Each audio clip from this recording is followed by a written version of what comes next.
Turabamukeje neza cyane bakunze adusaba muri Miri Official ngo mukomeze kugenda mudukurikira muri abantu b'agaciro n'abatarakanda subscribe muzikande kugira ngo mujye mwashobona amakuru mashya kandi agezweho. Turere muri Gakenke umwarimu ukekwaho ubufatanyacyaha mu bujura bw'amatungo magufi yatawe muri yombi yafashwe.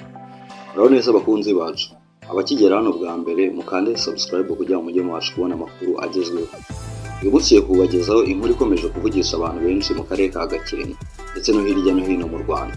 Inkuru y'umwarimu wari usanzwe yigisha abanyeshuri ariko kuri ubu akaba afungiye kuri sitasiyo ya RIB ya Gakenke akurikiranyweho ubufatanyacyaha mu bujura bw'amatungo magufi. Ese byagenze gute umuntu wari ushinzwe kurera abana ndetse no kwigisha urubyiruko yaje gukekwaho icyaha gikomeye nk'iki cy'ubujura? Niki abapolisi cyangwa polisi bivugaho? Muri iyi nkuru tugiye kubigarukaho mu buryo burambuye.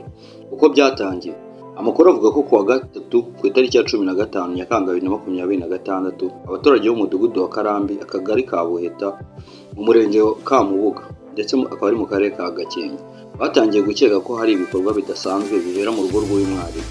Hari abaturage bavuga ko hari abantu bazaga nijoro bazanye amatungo nyuma y'igihe gito bagasohokana inyama. Ibi byatumye bakeka ko aya matungo ashobora kuba yaribwe. Kubera ubufatanye bw'abaturage n'inzego z'umutekano, amakuru yahise atangirwa igihe. Ubuyobozi bwahise butabara nyuma yo kwakira aya makuru. Abayobozi b'umurenge, ubuyobozi bw'akagari ndetse na daso irondo ndetse n'inzego z'umutekano bahise bajya gukora igenzura. Bageze muri urugo basanze ibintu byatunguranye. Mu gikoni cy'inzu y'uyu mwarimu basanzemo ihene 5 n'intama 3 zose zari zifungiye hamwe. Ikintu cyatunguye abantu benshi nuko iki gikoni kitari ikiraro cyangwa se ahagenewe kororerwa amatungo.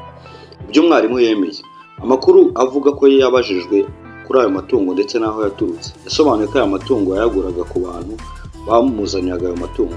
Icyakora iperereza ryakomeje kugira ngo hamenyekane niba yari azi neza ko ayo matungo ari yaribwe cyangwa se niba yari azi ko ayo matungo ari abantu yayaguraga nabo ari bo ba nyirayo. Ndetse kugeza ubu iperereza rikomeje kugira ngo hamenyekane n'abafatanyaga nawe muri gukora kino cyaha. Polisi yemeje aya makuru. Umuvugizi wa polisi mu ntara y'Amajyaruguru CIP Ignace Ngirabakunzi yemeje ko uyu mwarimu yafashwe yatawe muri yombi. Yavuze ko yafatanywe ihene 3 ndetse n'intama 3 kandi ko ayo matungo yose yahise asubizwa ba nyirayo nyuma yo kumenyekana. Yashimiye uruhare rw'abaturage mu gutanga amakuru yatumye iki gikorwa gikorwa neza n'umugizi wa nabi cyangwa se icyo gisambo kigafata. Impamvu gutanga amakuru ari ingenzi. Polisi yavuze ko ubufatanye bw'abaturage ari bwo butuma ibyaha byinshi bikumirwa bitaraba. Iyo abaturage batanze amakuru ku gihe bituma abakekwaho ibyaha bafatwa hakiri kare kandi ibyangiritse bikagabanywa. Niyo mpamvu polisi ikomeje gushishikariza buri wese gutanga amakuru ku gihe mu gihe abonye ko hari ibikemangwa. Ese polisi ibitangaza iki? Polisi kurya inyama zitazwi inkomoko. Polisi yanibukije abaturage ko batagomba kurya inyama batazi aho zaturutse cyangwa se inkomoko yazo. Ibi si ukubera gusa ko zishobora kuba ziturutse ku matungo yibwe, ahubwo bishobora no guteza ibibazo bikomeye by'ubuzima bw'abantu.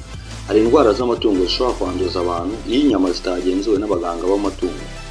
Niyo mpamvu buri wese asabwa kugura inyama zaciye mu buryo bwemewe n'amategeko.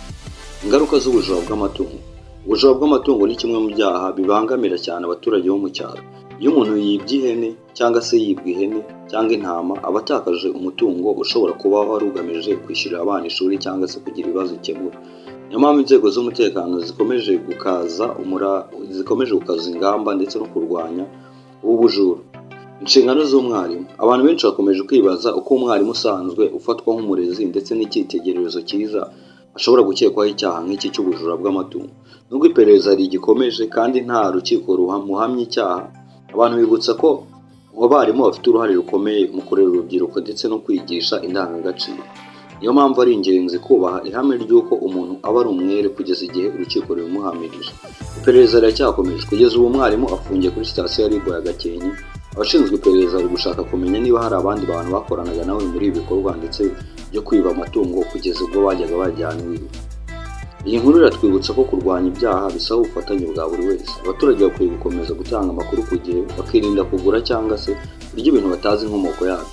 Urabibutsaho kandi uyu mwarimu kugeza ubu akiri gukekwa kuko amategeko y'u Rwanda ahamya ko umuntu utarakatirwa n'urukiko aba akiri umwere kugeza igihe urukiko ruba rwamaze kumuhamya iki cyaha. Kugeza ubu rero ni kimwe mu bintu birimo biribazwa n'abantu benshi. Bati se mwarimu yagezeho umujura w'inyama kwe? Mwarimu byamugendekeye bite ku buryo mwarimu yisanga asigaye abo umwe mu bantu aho kugira ngo ateze imbere cyangwa se afashe sosiyete kwiyubaka cyangwa se agira umusanzu w'ibyo atanga mu gufasha igihugu, kugeza ubu akaba ari umwe mu bantu bari gusahura igihugu cyangwa se barimo bariba n'amatungo y'abaturage, akorana n'abo bajura ku buryo bazana izo nka z'abaturage, ugasanga abaturage bafite abantu babajujubya na mwarimu abiri inyuma. Ni kimwe rero mu bintu biri kuvugwa cyane ku mbuga nkoranyambaga ati mwarimu yabaye igisambo cy'amatungo. Kugeza n'ubu rero amakuru yandi azasohoka tuzabagezaho. Murakoze gukurikirana iyi nkuru, niba mwakomeza kudukurikira mwakanda kuri subscribe ndetse mukagisiga n'ibitekerezo cyanyu uburyo mubona iyi nkuru. Ese mubona igikorwa cy'ubujura bw'amatungo bwaranduka gute mu Rwanda, kari bimwe mu bintu bikunda kuharangwa cyane?